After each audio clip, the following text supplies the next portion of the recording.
Important subject power మీద మాట్లాడే అవకాశం ఇచ్చినందుకు. అధ్యక్ష, మనందరికీ తెలుసు కరెంటు అనేది మన సొసైటీకి మనందరికీ కూడా ఆక్సిజన్ లాంటిది.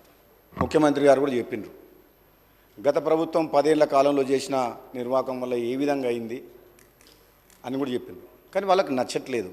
అయినా నేను కాంట్రవర్సీ వాళ్ళని విమర్శించాలని చెప్పేసి నాకు ఆ ఉద్దేశం లేదు. కానీ కొన్ని వాళ్ళు నిర్లక్ష్యంగా బాధ్యతారహితంగా తీసుకున్న నిర్ణయాల వల్ల ఈరోజు పవర్ సెక్టర్ అంతా డోల్ డ్రమ్స్లో అయింది. అది మనం ఫస్ట్ అసెంబ్లీ సెషన్లో కూడా శ్వేతపత్రం ప్రభుత్వం పవర్ మీద బాగా క్లారిటీ ఇచ్చింది ఇరిగేషన్ ప్రాజెక్ట్స్తో పాటు.